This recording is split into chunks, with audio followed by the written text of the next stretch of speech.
Daniel 1. The food test.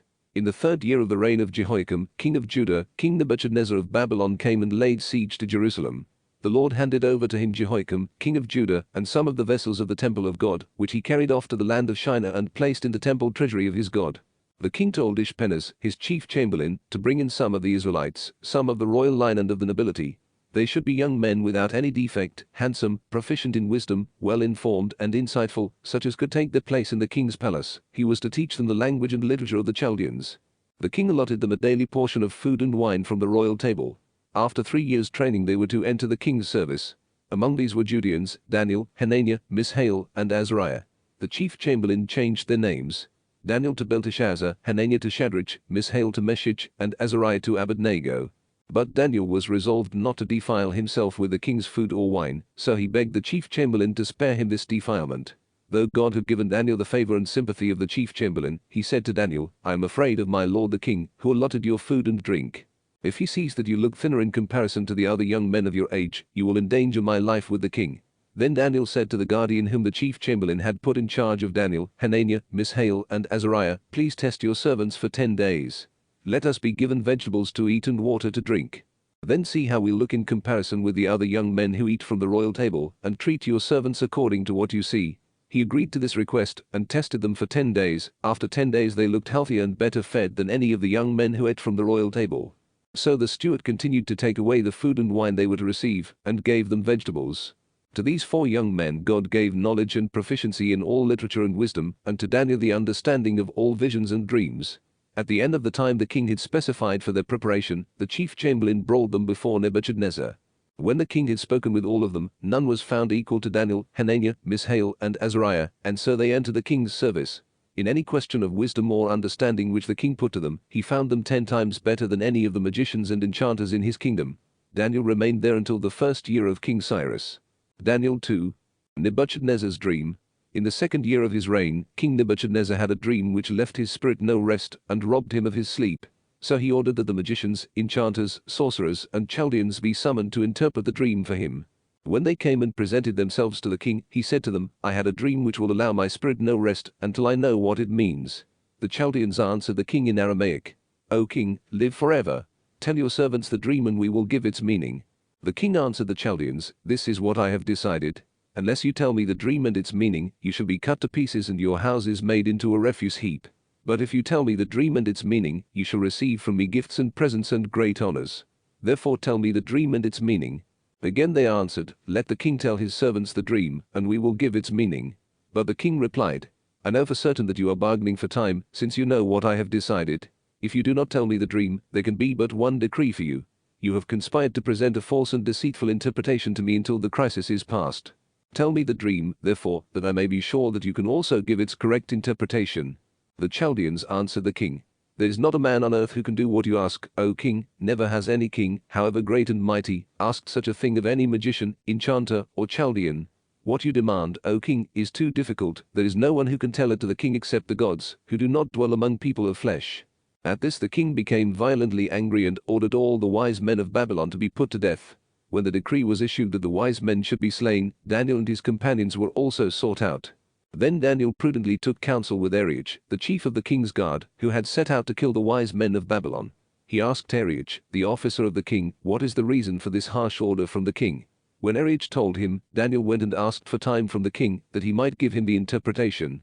Daniel went home and informed his companions Hananiah, Mishael, and Azariah, that they might implore the mercy of the God of heaven, in regard to this mystery, so that Daniel and his companions might not perish with the rest of the wise men of Babylon.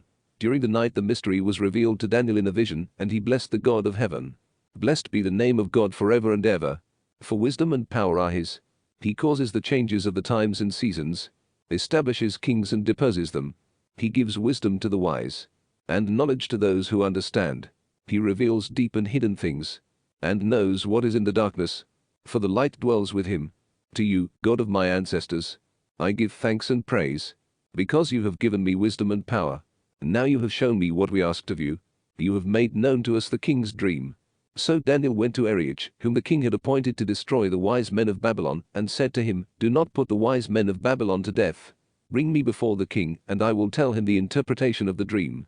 Arioch quickly brought Daniel to the king and said, I have found a man among the Judean exiles who can give the interpretation to the king. The king asked Daniel, whose name was Belteshazzar, can you tell me the dream that I had and its meaning? In the king's presence Daniel made this reply. The mystery about which the king has inquired, the wise men, enchanters, magicians, and diviners could not explain to the king. But there is a God in heaven who reveals mysteries, and he has shown King Nebuchadnezzar what is to happen in the last days. This was your dream, the visions you saw as you lay in bed. To you in your bed there came thoughts about what should happen in the future, and he who reveals mysteries showed you what is to be.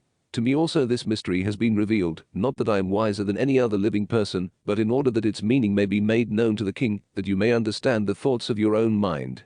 In your vision, O king, you saw a statue, very large and exceedingly bright, terrifying in appearance as it stood before you. Its head was pure gold, its chest and arms were silver, its belly and thighs bronze, its legs iron, its feet partly iron and partly clay. While you watched, a stone was hewn from a mountain without a hand being put to it, and it struck its iron and clay feet, breaking them in pieces. The iron, clay, bronze, silver, and gold all crumbled at once, fine as the chaff on the threshing floor in summer, and the wind blew them away without leaving a trace. But the stone that struck the statue became a great mountain and filled the whole earth. This was the dream, the interpretation we shall also give in the king's presence. You, O king, are the king of kings, to you the God of heaven has given dominion and strength, power and glory, human beings, wild beasts, and birds of the air, wherever they may dwell, he has handed over to you, making you ruler over them all, you are the head of gold. Another kingdom shall take your place, inferior to yours, then a third kingdom, of bronze, which shall rule over the whole earth. There shall be a fourth kingdom, strong as iron, it shall break in pieces and subdue all these others, just as iron breaks in pieces and crushes everything else. The feet and toes you saw, partly of clay and partly of iron, mean that it shall be a divided kingdom, but yet have some of the hardness of iron. As you saw the iron mixed with clay tile, and the toes partly iron and partly clay, the kingdom shall be partly strong and partly fragile. The iron mixed with clay means that they shall seal their alliances by intermarriage, but they shall not stay united any more. That is the meaning of the stone you saw hewn from the mountain without a hand being put to it, which broke in pieces the iron, bronze, clay, silver, and gold. The great God has revealed to the king what shall be in the future. This is exactly what you dreamed, and its meaning is sure. Then King Nebuchadnezzar fell down and worshipped Daniel and ordered sacrifice and incense offered to him. To Daniel the king said, Truly your God is the God of gods and Lord of kings and a revealer of mysteries. That is why you were able to reveal this mystery. He advanced Daniel to a high post, gave him many generous presents, made him ruler of the whole province of Babylon, and chief prefect over all the wise men of Babylon. At Daniel's request the king made Shadrach, Meshach, and Abednego administrators of the province of Babylon, while Daniel himself remained at the king's court. Daniel 3. The fiery furnace. King Nebuchadnezzar had a golden statue made, 60 cubits high and 6 cubits wide, which the satraps, prefects, and governors, the counselors, treasurers, judges, magistrates, and all the officials of the provinces came together for the dedication and stood before the statue which King Nebuchadnezzar had set up. A herald cried out, Nations and peoples of every language, when you hear the sound of the horn, pipe, zither, dulcimer, harp, double flute, and all the other musical instruments, you must fall down and worship the golden statue which King Nebuchadnezzar has set up. Whoever does not fall down and worship shall be instantly cast into a white hot furnace. Therefore, as soon as they heard the sound of the horn, pipe, zither, dulcimer, harp, double flute, and all the other musical instruments, the nations and peoples of every language all fell down and worshipped the golden statue which King Nebuchadnezzar had set up. At that point, some of the Chaldeans came and accused the Jews to King Nebuchadnezzar. O king, live forever. O king, you issued a decree that everyone who heard the sound of the horn, pipe, zither, dulcimer, harp, and double flute, and all the other musical instruments, should fall down and worship the golden statue. Whoever did not was to be cast into a white hot furnace. There are certain Jews whom you have made administrators of the province of Babylon. Shadrach, Meshach, and Abednego, these men, O king, have paid no attention to you. They will not serve your God or worship the golden statue which you set up. Nebuchadnezzar flew into a rage and sent for Shadrach, Meshach, and Abednego, who were promptly brought before the king. King Nebuchadnezzar questioned them. Is it true, Shadrach, Meshach, and Abednego, that you will not serve my God or worship the golden statue that I set up? Now, if you are ready to fall down and worship the statue I made, whenever you hear the sound of the horn, pipe, zither, dulcimer, harp, double flute, and all the other musical instruments, then all will be well. If not, you shall be instantly cast into the white hot furnace. And who is the God who can deliver you out of my hands? Shadrach, Meshach, and Abednego answered King Nebuchadnezzar, There is no need for us to defend ourselves before you in this matter. If our God, whom we serve, can save us from the white hot furnace and from your hands, O king, may he save us. But even if he will not, you should know, O king, that we will not serve your God or worship the golden statue which you set up." Nebuchadnezzar's face became livid with utter rage against Shadrach, Meshach, and Abednego. He ordered the furnace to be heated 7 times more than usual, and had some of the strongest men in his army bind Shadrach, Meshach, and Abednego, and cast them into the white-hot furnace. They were bound and cast into the white-hot furnace with their trousers, shirts, hats, and other garments, for the king's order was urgent. So huge a fire was kindled in the furnace that the flames devoured the men who threw Shadrach, Meshach, and Abednego into it. But these 3 fell, bound, into the midst of the white-hot furnace. Prayer of Azariah. They walked about in the flames, singing to God and blessing the Lord. Azariah stood up in the midst of the fire and prayed aloud. "Blessed are you and praiseworthy, O Lord, the God of our ancestors, and glorious forever is your name. For you are just in all you have done.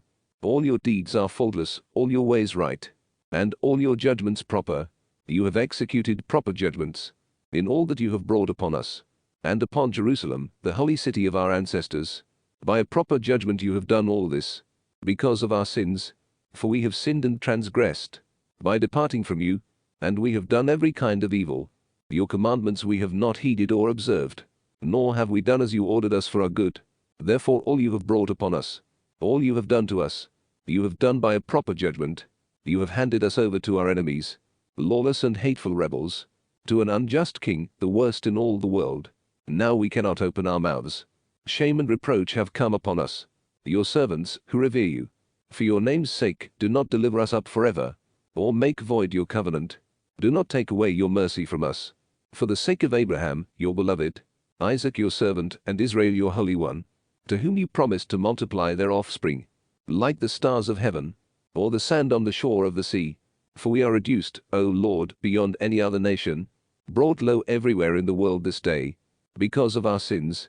We have in our day no prince, prophet, or leader, no burnt offering, sacrifice, oblation, or incense, no place to offer first fruits, to find favor with you. But with contrite heart and humble spirit, let us be received, as though it were burnt offerings of rams and bulls, or tens of thousands of fat lambs.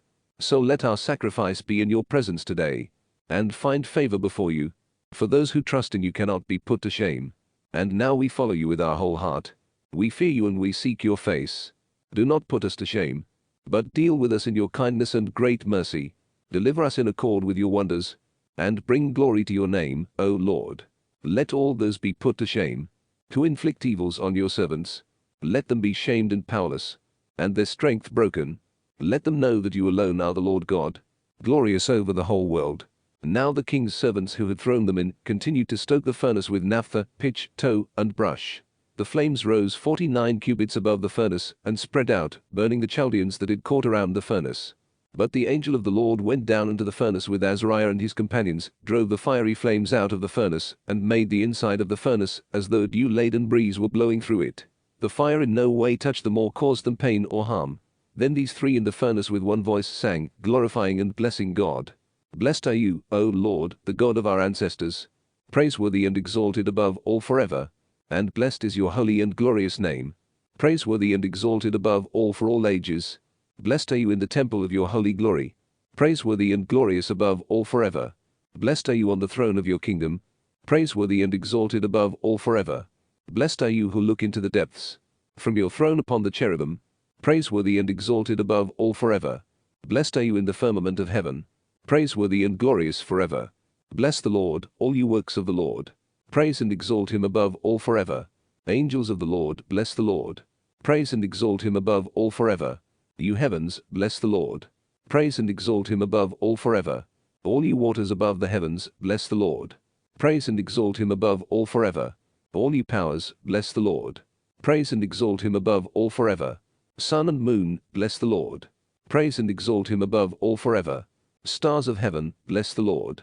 Praise and exalt him above all forever. Every shower and dew, bless the Lord. Praise and exalt him above all forever. All you winds, bless the Lord. Praise and exalt him above all forever. Fire and heat, bless the Lord. Praise and exalt him above all forever. Cold and chill, bless the Lord. Praise and exalt him above all forever. Dew and rain, bless the Lord. Praise and exalt him above all forever. Frost and chill, bless the Lord. Praise and exalt him above all forever. Hoarfrost and snow, bless the Lord. Praise and exalt him above all forever. Nights and days, bless the Lord. Praise and exalt him above all forever. Light and darkness, bless the Lord.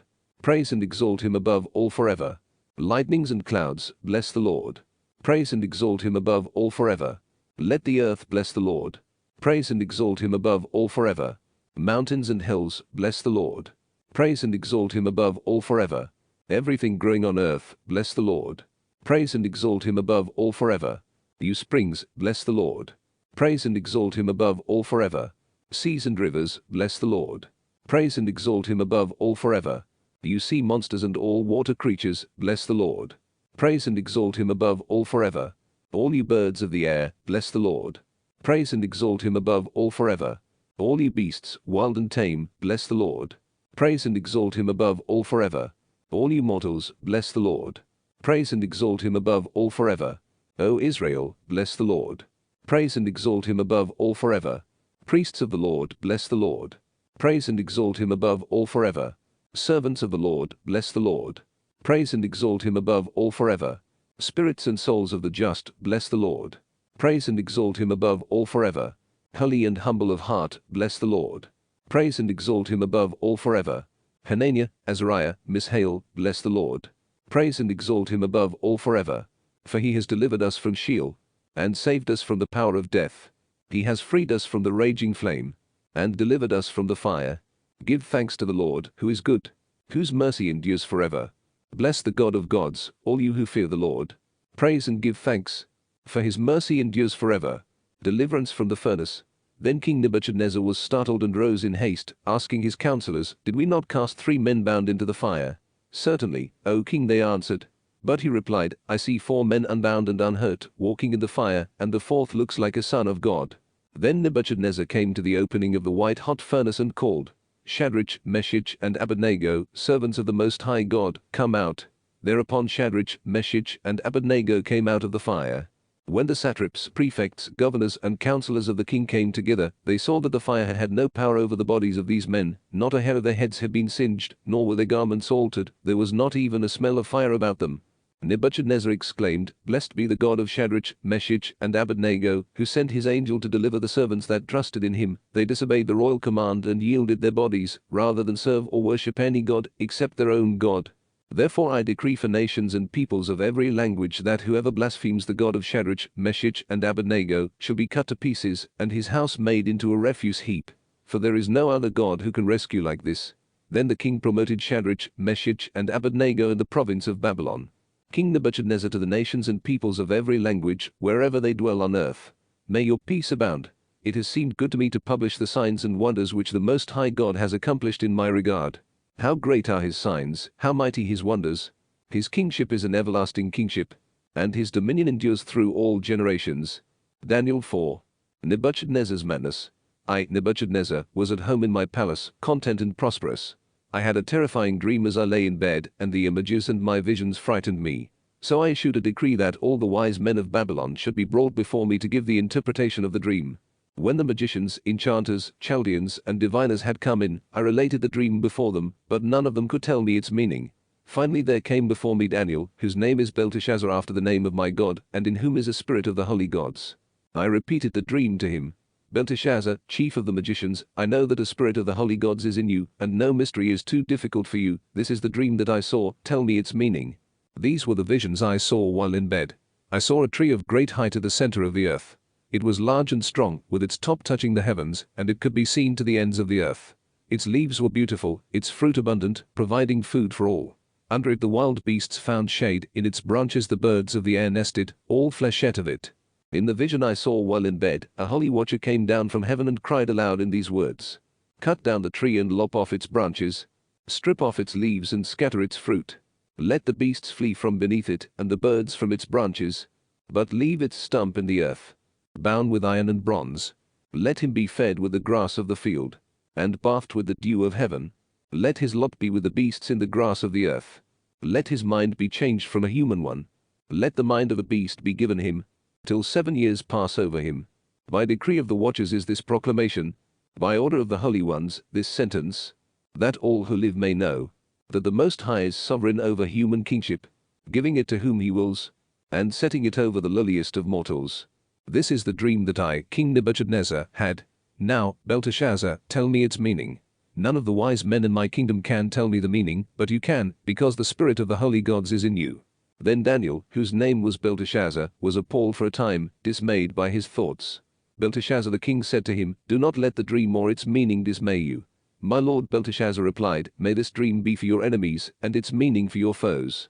The tree that you saw, large and strong, its top touching the heavens, that could be seen by the whole earth, its leaves beautiful, its fruit abundant, providing food for all, under which the wild beasts lived, and in whose branches the birds of the air dwelled, you are that tree, O king, large and strong. Your majesty has become so great as to touch the heavens, and your rule reaches to the ends of the earth. As for the king's vision of a holy watcher, who came down from heaven and proclaimed, 'Cut down the tree and destroy it, but leave its stump in the earth. Bound with iron and bronze, let him be fed with the grass of the field, and bathed with the dew of heaven. Let his lot be with wild beasts till 7 years pass over him.' Here is its meaning, O king, here is the sentence that the Most High has passed upon my lord king. You shall be cast out from human society and dwell with wild beasts. You shall be given grass to eat like an ox, and be bathed with the dew of heaven. 7 years shall pass over you, until you know that the Most High is sovereign over human kingship, and gives it to whom he will. The command that the stump of the tree is to be left means that your kingdom shall be preserved for you, once you have learned that heaven is sovereign. Therefore, O king, may my advice be acceptable to you. Atone for your sins by good deeds, and for your misdeeds by kindness to the poor, then your contentment will be long-lasting." All this happened to King Nebuchadnezzar. 12 months later, as he was walking on the roof of the royal palace in Babylon, the king said, "Babylon the Great, was it not I, with my great strength, who built it as a royal residence for my splendor and majesty?" While these words were still on the king's lips, a voice spoke from heaven, "It has been decreed for you, King Nebuchadnezzar, that your kingship is taken from you. You shall be cast out from human society, and shall dwell with wild beasts. You shall be given grass to eat like an ox, and 7 years shall pass over you, until you learn that the Most High is sovereign over human kingship, and gives it to whom he will." At once this was fulfilled. Nebuchadnezzar was cast out from human society, he ate grass like an ox, and his body was bathed with the dew of heaven, until his head grew like the feathers of an eagle, and his nails like the claws of a bird. When this period was over, I, Nebuchadnezzar, raised my eyes to heaven, my reason was restored to me, and I blessed the Most High, I praised and glorified the one who lives forever, whose dominion is an everlasting dominion, and whose kingdom endures through all generations. All who live on the earth are counted as nothing. He does as he wills with the powers of heaven, and with those who live on the earth. There is no one who can stay his hand, or say to him, "What have you done?" At the same time my reason returned to me, and for the glory of my kingdom, my majesty and my splendor returned to me. My counselors and nobles sought me out, I was restored to my kingdom and became much greater than before. Now, I, Nebuchadnezzar, praise and exalt and glorify the King of heaven, all of whose works are right and ways just, and who is able to humble those who walk in pride. Daniel 5. The writing on the wall. King Belshazzar gave a great banquet for 1,000 of his nobles, with whom he drank. Under the influence of the wine, he ordered the gold and silver vessels which Nebuchadnezzar, his father, had taken from the temple in Jerusalem, to be brought in, so that the king, his nobles, his consorts, and his concubines might drink from them. When the gold vessels taken from the temple, the house of God in Jerusalem, had been brought in, and while the king, his nobles, his consorts, and his concubines were drinking wine from them, they praised their gods of gold and silver, bronze and iron, wood and stone. Suddenly, opposite the lampstand, the fingers of a human hand appeared, writing on the plaster of the wall in the king's palace. When the king saw the hand that wrote, his face became pale, his thoughts terrified him, his hip joints shook, and his knees knocked. The king shouted for the enchanters, Chaldeans, and diviners to be brought in. "Whoever reads this writing and tells me what it means," he said to the wise men of Babylon, "shall be clothed in purple, wear a chain of gold around his neck, and be third in governing the kingdom." But though all the king's wise men came in, none of them could either read the writing or tell the king what it meant. Then King Belshazzar was greatly terrified, his face became pale, and his nobles were thrown into confusion. When the queen heard of the discussion between the king and his nobles, she entered the banquet hall and said, "O king, live forever. Do not let your thoughts terrify you, or your face become so pale. There is a man in your kingdom in whom is a spirit of the holy gods. During the lifetime of your father, he showed brilliant insight and god-like wisdom. King Nebuchadnezzar, your father, made him chief of the magicians, enchanters, Chaldeans, and diviners. Because this Daniel, whom the king named Belteshazzar, has shown an extraordinary spirit, knowledge, and insight in interpreting dreams, explaining riddles and solving problems, let him now be summoned to tell you what this means." Then Daniel was brought into the presence of the king. The king asked him, "Are you the Daniel, one of the Jewish exiles, whom my father, the king, brought from Judah?" I have heard that the spirit of the gods is in you, that you have shown brilliant insight and extraordinary wisdom. The wise men and enchanters were brought in to me to read this writing and tell me its meaning, but they could not say what the words meant.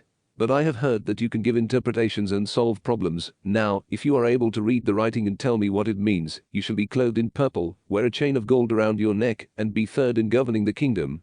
Daniel answered the king, "You may keep your gifts, or give your presents to someone else, but the writing I will read for the king, and tell what it means. The Most High God gave your father Nebuchadnezzar kingship, greatness, splendor, and majesty.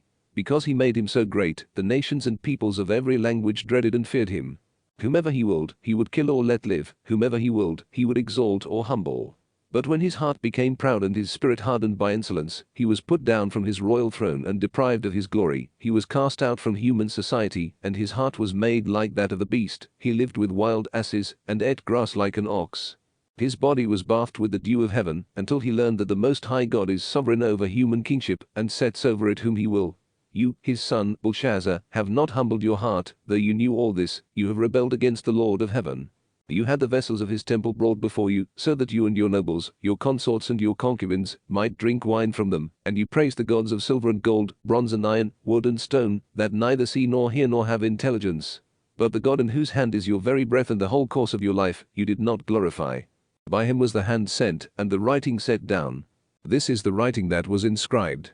Mean, Tekel, and Peres. These words mean, God has numbered your kingdom and put an end to it. Tekel, you have been weighed on the scales and found wanting. Peres, your kingdom has been divided and given to the Medes and Persians. Then by order of Belshazzar they clothed Daniel in purple, with a chain of gold around his neck, and proclaimed him third in governing the kingdom. That very night Daniel 6. And Darius the Mede succeeded to the kingdom at the age of 62. The lion's den. Darius decided to appoint over his entire kingdom 120 satraps. These were accountable to 3 ministers, one of whom was Daniel. The satraps reported to them, so that the king should suffer no loss. Daniel outshone all the ministers and satraps, because an extraordinary spirit was in him, and the king considered setting him over the entire kingdom. Then the ministers and satraps tried to find grounds for accusation against Daniel regarding the kingdom, but they could not accuse him of any corruption. Because he was trustworthy, no fault or corruption was to be found in him. Then these men said to themselves, "We shall find no grounds for accusation against this Daniel, except in connection with the law of his God." So these ministers and satraps stormed into the king and said to him, "King Darius, live forever." All the ministers of the kingdom, the prefects, satraps, counselors, and governors, agreed that the following prohibition ought to be put in force by royal decree. For 30 days, whoever makes a petition to anyone, divine or human, except to you, O king, shall be thrown into a den of lions. Now, O king, let the prohibition be issued over your signature, immutable and irrevocable, according to the law of the Medes and Persians. So King Darius signed the prohibition into law. Even after Daniel heard that this law had been signed, he continued his custom of going home to kneel in prayer and give thanks to his God in the upper chamber 3 times a day, with the windows open toward Jerusalem. So these men stormed in and found Daniel praying and pleading before his God. Then they went to remind the king about the prohibition. "Did you not sign a decree, O king, that for 30 days, whoever makes a petition to anyone, divine or human, except to you, O king, shall be cast into a den of lions?" The king answered them, "The decree is absolute, irrevocable under the law of the Medes and Persians." To this they replied, "Daniel, one of the Jewish exiles, has paid no attention to you, O king, or to the prohibition you signed. 3 times a day he offers his prayer." The king was deeply grieved at this news, and he made up his mind to save Daniel. He worked till sunset to rescue him. But these men pressed the king. "Keep in mind, O king," they said, "that under the law of the Medes and Persians, every royal prohibition or decree is irrevocable." So the king ordered Daniel to be brought and cast into the lion's den. To Daniel he said, "Your God, whom you serve so constantly, must save you." To forestall any tampering, the king sealed with his own ring and the rings of the lords the stone that had been brought to block the opening of the den. Then the king returned to his palace for the night. He refused to eat, and he dismissed the entertainers. Since sleep was impossible for him, the king rose very early the next morning and hastened to the lion's den. As he drew near, he cried out to Daniel sorrowfully, "Daniel, servant of the living God, has your God whom you serve so constantly been able to save you from the lions?" Daniel answered the king, "O king, live forever. My God sent his angel and closed the lions' mouths, so that they have not hurt me. For I have been found innocent before him, neither have I done you any harm, O king." This gave the king great joy.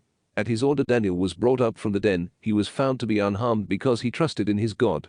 The king then ordered the men who had accused Daniel, along with their children and their wives, to be cast into the lion's den. Before they reached the bottom of the den, the lions overpowered them and crushed all their bones. Then King Darius wrote to the nations and peoples of every language, wherever they dwell on the earth, "May your peace abound. I decree that throughout my royal domain the God of Daniel is to be reverenced and feared. For he is the living God, enduring forever, whose kingdom shall not be destroyed, whose dominion shall be without end, a Savior and deliverer, working signs and wonders in heaven and on earth, who saved Daniel from the lion's power." So Daniel fared well during the reign of Darius and the reign of Cyrus the Persian. Daniel 7. The beasts and the judgment. In the first year of King Belshazzar of Babylon, as Daniel lay in bed he had a dream, visions in his head. Then he wrote down the dream. The account began. "In the vision I saw during the night, suddenly the four winds of heaven stirred up the great sea, from which emerged four immense beasts, each different from the others. The first was like a lion, but with eagle's wings. While I watched, the wings were plucked, it was raised from the ground to stand on 2 feet like a human being, and given a human mind. The second beast was like a bear, it was raised up on one side, and among the teeth in its mouth were 3 tusks. It was given the order, 'Arise, devour much flesh.' After this I looked and saw another beast, like a leopard, on its back were 4 wings like those of a bird, and it had 4 heads. To this beast dominion was given. After this, in the visions of the night I saw a 4th beast, terrifying, horrible, and of extraordinary strength. It had great iron teeth with which it devoured and crushed, and it trampled with its feet what was left. It differed from the beasts that preceded it. It had 10 horns. I was considering the 10 horns it had, when suddenly another, a little horn, sprang out of their midst, and 3 of the previous horns were torn away to make room for it. This horn had eyes like human eyes, and a mouth that spoke arrogantly. As I watched, thrones were set up, and the Ancient of Days took his throne. His clothing was white as snow, the hair on his head like pure wool. His throne was flames of fire, with wheels of burning fire. A river of fire surged forth, flowing from where he sat. Thousands upon thousands were ministering to him, and myriads upon myriads stood before him. The court was convened, and the books were opened. I watched then, from the first of the arrogant words which the horn spoke, until the beast was slain and its body destroyed and thrown into the burning fire. As for the other beasts, their dominion was taken away, but they were granted a prolongation of life for a time and a season. As the visions during the night continued, I saw coming with the clouds of heaven one like a son of man. When he reached the Ancient of Days, and was presented before him, he received dominion, splendor, and kingship. All nations, peoples and tongues will serve him. His dominion is an everlasting dominion that shall not pass away. His kingship, one that shall not be destroyed. Because of this, my spirit was anguished and I, Daniel, was terrified by my visions. I approached one of those present and asked him the truth of all this. In answer, he made known to me its meaning. These 4 great beasts stand for 4 kings which shall arise on the earth. But the holy ones of the Most High shall receive the kingship, to possess it forever and ever. Then I wished to make certain about the 4th beast, so very terrible and different from the others, devouring and crushing with its iron teeth and bronze claws, and trampling with its feet what was left, and about the 10 horns on its head, and the other one that sprang up, before which 3 horns fell, and about the horn with the eyes and the mouth that spoke arrogantly, which appeared greater than its fellows. For, as I watched, that horn made war against the holy ones, and was victorious until the Ancient of Days came, and judgment was pronounced in favor of the holy ones of the Most High, and the time arrived for the holy ones to possess the kingship. He answered me thus: "The 4th beast shall be a 4th kingdom on earth, different from all the others. The whole earth it shall devour, trample down and crush. The 10 horns shall be 10 kings. Rising out of that kingdom, another shall rise up after them, different from those before him, who shall lay low 3 kings. He shall speak against the Most High, and wear down the holy ones of the Most High, intending to change the feast days and the law. They shall be handed over to him, for a time, 2 times, and half a time. But when the court is convened, and his dominion is taken away, to be abolished and completely destroyed, then the kingship and dominion and majesty of all the kingdoms under the heavens shall be given to the people of the holy ones of the Most High, whose kingship shall be an everlasting kingship, whom all dominions shall serve and obey." This is the end of the report. I, Daniel, was greatly terrified by my thoughts, and my face became pale, but I kept the matter to myself. Daniel 8. The ram and the he-goat. After this first vision, I, Daniel, had another, in the 3rd year of the reign of King Belshazzar. In my vision I saw myself in the fortress of Susa in the province of Elam. I was beside the river Ulai. I looked up and saw standing by the river a ram with 2 great horns, the one larger and newer than the other. I saw the ram butting toward the west, north, and south. No beast could withstand it or be rescued from its power. It did what it pleased and grew powerful. As I was reflecting, a he-goat with a prominent horn on its forehead suddenly came from the west across the whole earth without touching the ground. It came to the two-horned ram I had seen standing by the river and rushed toward it with savage force. I saw it reach the ram. Enraged, the he-goat attacked and shattered both its horns. The ram did not have the strength to withstand it. The he-goat threw the ram to the ground and trampled upon it. No one could rescue the ram from its power. The he-goat grew very powerful, but at the height of its strength, the great horn was shattered, and in its place came up 4 others, facing the 4 winds of heaven. Out of one of them came a little horn which grew and grew toward the south, the east, and the glorious land. It grew even to the host of heaven, so that it cast down to earth some of the host and some of the stars and trampled on them. It grew even to the prince of the host, from whom the daily sacrifice was removed, and whose sanctuary was cast down. The host was given over together with the daily sacrifice in the course of transgression. It cast truth to the ground, and was succeeding in its undertaking. I heard a holy one speaking, and another said to whichever one it was that spoke, "How long shall the events of this vision last concerning the daily sacrifice, the desolating sin, the giving over of the sanctuary and the host for trampling?" He answered him, "For 2,300 evenings and mornings, then the sanctuary shall be set right." While I, Daniel, saw the meaning of the vision I had seen, one who looked like a man stood before me, and on the Uli I heard a human voice that cried out, "Gabriel, explain the vision to this man." When he came near where I was standing, I fell prostrate in terror. But he said to me, "Understand, O son of man, that the vision refers to the end time." As he spoke to me, I fell forward unconscious. He touched me and made me stand up. "I will show you," he said, "what is to happen in the last days of wrath, for it is for the appointed time of the end." The two-horned ram you saw represents the kings of the Medes and Persians. The he-goat is the king of the Greeks, and the great horn on its forehead is the first king. The 4 that rose in its place when it was shattered are 4 kingdoms that will issue from his nation, but without his strength. At the end of their reign, when sinners have reached their measure, there shall arise a king, impudent and skilled in intrigue. He shall be strong and powerful, bring about fearful ruin, and succeed in his undertaking. He shall destroy powerful peoples. His cunning shall be against the holy ones. His treacherous conduct shall succeed. He shall be proud of heart, and destroy many by stealth. But when he rises against the prince of princes, he shall be broken without a hand being raised. As for the vision of the evenings and the mornings, what was spoken is true. But you, keep this vision secret. It is for the distant future. I, Daniel, was weak and ill for some days, then I arose and took care of the king's affairs. But the vision left me desolate, without understanding. Daniel 9. The 70 weeks of years. It was the first year that Darius, son of Ahasuerus, of the race of the Medes, reigned over the kingdom of the Chaldeans. In the first year of his reign, I, Daniel, perceived in the books the number of years the Lord had decreed to the prophet Jeremiah. Jerusalem was to lie in ruins for 70 years. I turned to the Lord God to seek help in prayer and petition, with fasting, sackcloth, and ashes. I prayed to the Lord, my God, and confessed, "Ah, Lord, great and awesome God, you who keep your covenant and show mercy toward those who love you and keep your commandments and your precepts. We have sinned, being wicked and done evil. We have rebelled and turned from your commandments and your laws. We have not obeyed your servants the prophets, who spoke in your name to our kings, our princes, our ancestors, and all the people of the land. Justice, O Lord, is on your side. We are shamefaced even to this day. The men of Judah, the residents of Jerusalem, and all Israel, near and far, in all the lands to which you have scattered them because of their treachery toward you. O Lord, we are ashamed, like our kings, our princes, and our ancestors, for having sinned against you. But to the Lord, our God, belong compassion and forgiveness, though we rebelled against him, and did not hear the voice of the Lord, our God, by walking in his laws given through his servants the prophets. The curse and the oath written in the law of Moses, the servant of God, were poured out over us for our sins, because all Israel transgressed your law and turned aside, refusing to hear your voice. He fulfilled the words he spoke against us, and against those who ruled us, by bringing upon us an evil. No evil so great has happened under heaven as happened in Jerusalem. As it is written in the law of Moses, this evil has come upon us. We did not appease the Lord, our God, by turning back from our wickedness and acting according to your truth, so the Lord kept watch over the evil and brought it upon us. The Lord, our God, is just in all that he has done. We did not listen to his voice. Now, Lord, our God, who led your people out of the land of Egypt with a strong hand, and made a name for yourself even to this day, we have sinned, we are guilty. Lord, in keeping with all your just deeds, let your anger and your wrath be turned away from your city Jerusalem, your holy mountain. On account of our sins and the crimes of our ancestors, Jerusalem and your people have become the reproach of all our neighbors. Now, our God, hear the prayer and petition of your servant, and for your own sake, Lord, let your face shine upon your desolate sanctuary.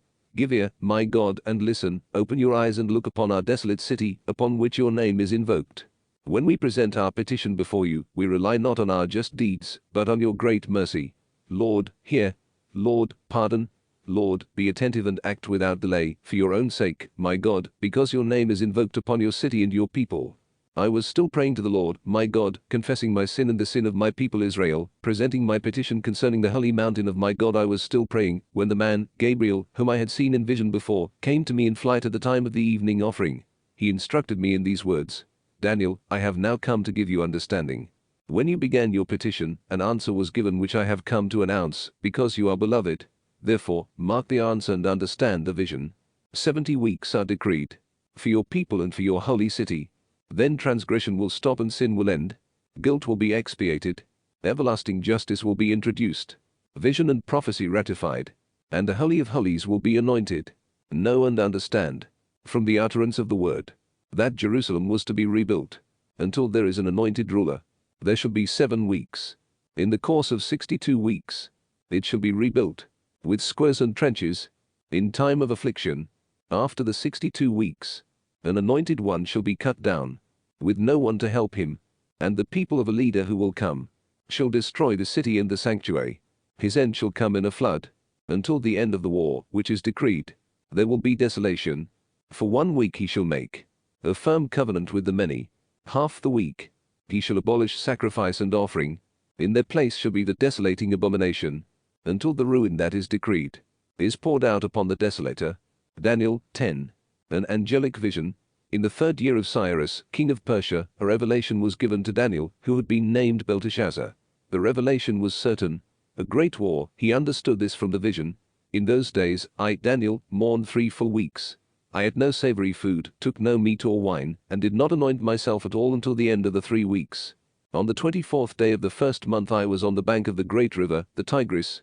As I looked up, I saw a man dressed in linen with a belt of fine gold around his waist. His body was like chrysolite, his face shone like lightning, his eyes were like fiery torches, his arms and feet looked like burnished bronze, and the sound of his voice was like the roar of a multitude. I alone, Daniel, saw the vision, but great fear seized those who were with me. They fled and hid themselves, although they did not see the vision. So I was left alone to see this great vision. No strength remained in me, I turned the color of death and was powerless. When I heard the sound of his voice, I fell face forward unconscious. But then a hand touched me, raising me to my hands and knees. Daniel, beloved, he said to me, understand the words which I am speaking to you, stand up, for my mission now is to you. When he said this to me, I stood up trembling. Do not fear, Daniel, he continued, from the first day you made up your mind to acquire understanding and humble yourself before God, your prayer was heard. Because of it I started out, but the prince of the kingdom of Persia stood in my way for 21 days, until finally Michael, one of the chief princes, came to help me. I left him there with the prince of the kingdom of Persia, and came to make you understand what shall happen to your people in the last days, for there is yet a vision concerning those days. While he was speaking thus to me, I fell forward and kept silent. Then something like a hand touched my lips. I opened my mouth and said to the one standing before me, my lord, I was seized with pangs at the vision, and I was powerless.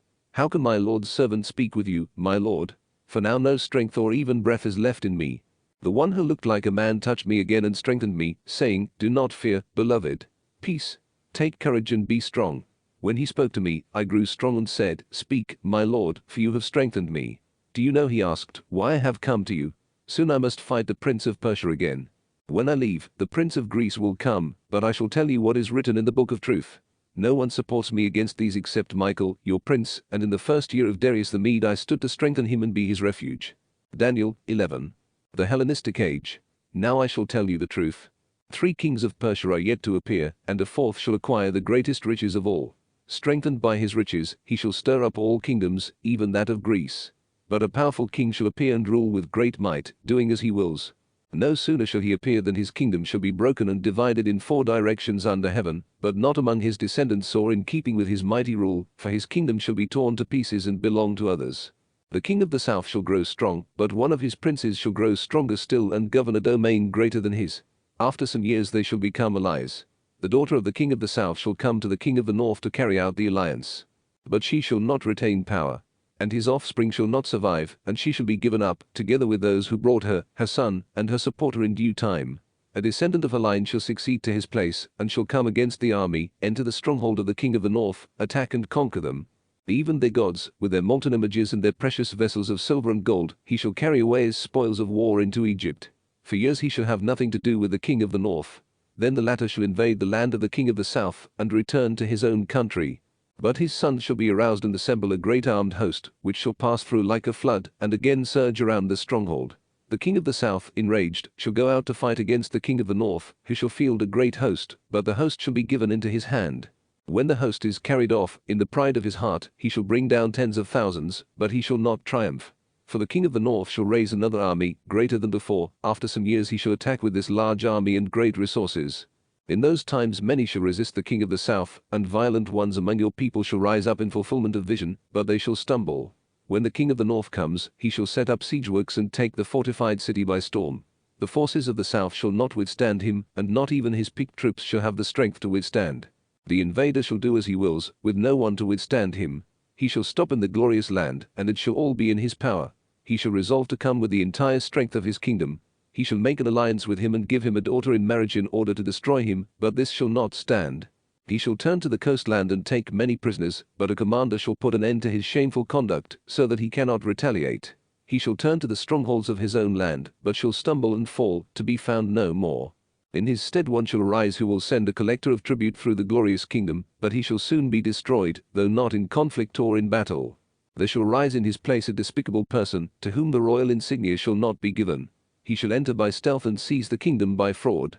Armed forces shall be completely overwhelmed by him and crushed, even the prince of the covenant. After making alliances, he shall treacherously rise to power with only a few supporters. By stealth he shall enter prosperous provinces and do that which his fathers or grandfathers never did. He shall distribute spoil, plunder, and riches among them, and devise plots against their strongholds. He shall rouse his strength and courage to meet the king of the south with a great army. The king of the south shall go into battle with a very large and strong army, but he shall not stand because of the plots devised against him. Even his table companions shall seek to destroy him. His army shall be overwhelmed, and many shall be struck down. The two kings, resolved on evil, shall sit at table together and exchange lies, but they shall have no success, because the appointed end is not yet. He shall turn back toward his land with great riches, his mind set against the holy covenant. He shall take action and return to his land. At the time appointed he shall come again to the south, but this time it shall not be as before. When ships of the Kittim confront him, he shall lose heart and retreat. Then he shall rage against the holy covenant and take action. He shall again favor those who forsake the holy covenant. Armed forces shall rise at his command and defile the sanctuary stronghold, abolishing the daily sacrifice and setting up the desolating abomination. By his deceit he shall make some who were disloyal forsake the covenant, but those who remain loyal to their God shall take strong action. Those with insight among the people shall instruct the many, though for a time the sword, flames, exile, and plunder will cause them to stumble. When they stumble, they will be helped, but only a little. Many shall join them, but out of treachery. Some of those with insight shall stumble so that they may be tested, refined, and purified, until the end time which is still appointed to come. The king shall do as he wills, exalting himself and making himself greater than any god. He shall utter dreadful blasphemies against the God of gods. He shall prosper only till the wrath is finished, for what is determined must take place. He shall have no regard for the gods of his ancestors or for the one in whom women delight, for no god shall he have regard, because he shall make himself greater than all. Instead, he shall give glory to the God of strongholds, a God unknown to his ancestors. He shall glorify with gold, silver, precious stones, and other treasures. He shall act for those who fortify strongholds, a people of a foreign God, whom he has recognized. He shall greatly honor them. He shall make them rule over the many and distribute the land as a reward. At the end time the king of the south shall engage him in battle, but the king of the north shall overwhelm him with chariots and horsemen and a great fleet, passing through the lands like a flood. He shall enter the glorious land, and many shall fall, except Edom, Moab, and the chief part of Ammon, which shall escape his power. He shall extend his power over the land, and not even Egypt shall escape. He shall control the riches of gold and silver and all the treasures of Egypt. Libya and Ethiopia shall be in his entourage. When reports from the east and the north disturb him, he shall set out with great fury to destroy many, putting them under the ban. He shall pitch the tents of his royal pavilion between the sea and the glorious holy mountain, but he shall come to his end with none to help him. Daniel 12. The resurrection. At that time there shall arise Michael, the great prince, guardian of your people. It shall be a time unsurpassed in distress, since the nation began until that time. At that time your people shall escape, everyone who is found written in the book. Many of those who sleep in the dust of the earth shall awake, some to everlasting life, others to reproach and everlasting disgrace. But those with insight shall shine brightly, like the splendor of the firmament, and those who lead the many to justice shall be like the stars forever. As for you, Daniel, keep secret the message and seal the book until the end time. Many shall wander aimlessly, and evil shall increase. I, Daniel, looked and saw two others, one standing on either bank of the river. One of them said to the man clothed in linen, who was upstream, How long shall it be to the end of these appalling things? The man clothed in linen, who was upstream, lifted his hands to heaven, and I heard him swear by him who lives forever that it should be for a time, 2 times, and half a time, and that, when the power of the destroyer of the holy people was brought to an end, all these things should end. I heard, but I did not understand, so I asked, My Lord, what follows this?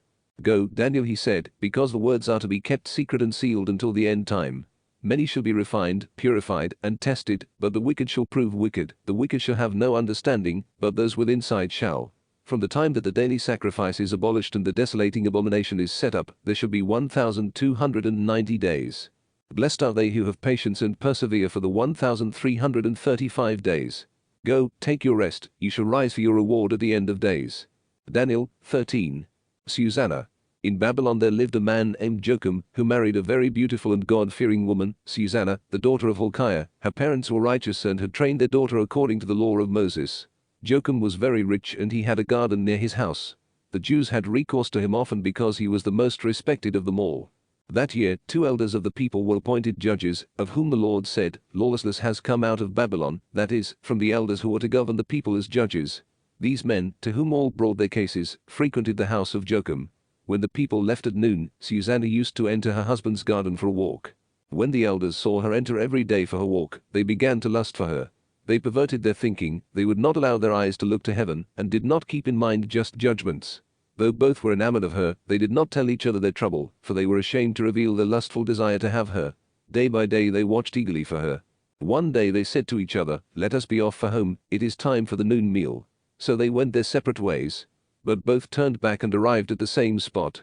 When they asked each other the reason, they admitted their lust, and then they agreed to look for an occasion when they could find her alone.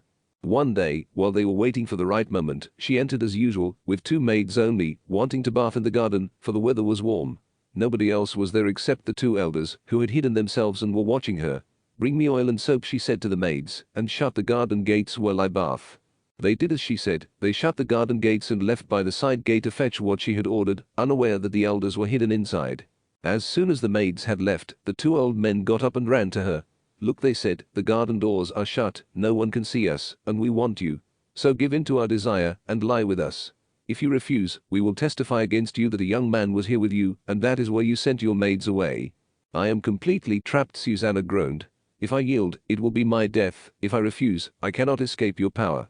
Yet it is better for me not to do it and to fall into your power than to sin before the Lord. Then Susanna screamed, and the 2 old men also shouted at her, as one of them ran to open the garden gates. When the people in the house heard the cries from the garden, they rushed in by the side gate to see what had happened to her. At the accusations of the old men, the servants felt very much ashamed, for never had any such thing been said about Susanna. When the people came to her husband Joachim the next day, the 2 wicked old men also came, full of lawless intent to put Susanna to death. Before the people they ordered, Send for Susanna, the daughter of Hilkiah, the wife of Joachim. When she was sent for, she came with her parents, children and all her relatives. Susanna, very delicate and beautiful, was veiled, but those transgressors of the law ordered that she be exposed so as to sate themselves with her beauty. All her companions and the onlookers were weeping. In the midst of the people the 2 old men rose up and laid their hands on her head. As she wept she looked up to heaven, for she trusted in the Lord wholeheartedly. The old men said, As we were walking in the garden alone, this woman entered with 2 servant girls, shut the garden gates and sent the servant girls away. A young man, who was hidden there, came and lay with her. When we, in a corner of the garden, saw this lawlessness, we ran toward them. We saw them lying together, but the man we could not hold, because he was stronger than we. He opened the gates and ran off. Then we seized this one and asked who the young man was, but she refused to tell us. We testify to this. The assembly believed them, since they were elders and judges of the people, and they condemned her to death. But Susanna cried aloud, Eternal God, you know what is hidden and are aware of all things before they come to be. You know that they have testified falsely against me. Here I am about to die, though I have done none of the things for which these men have condemned me. The Lord heard her prayer. As she was being led to execution, God stirred up the Holy Spirit of the young boy named Daniel, and he cried aloud, I am innocent of this woman's blood. All the people turned and asked him, What are you saying?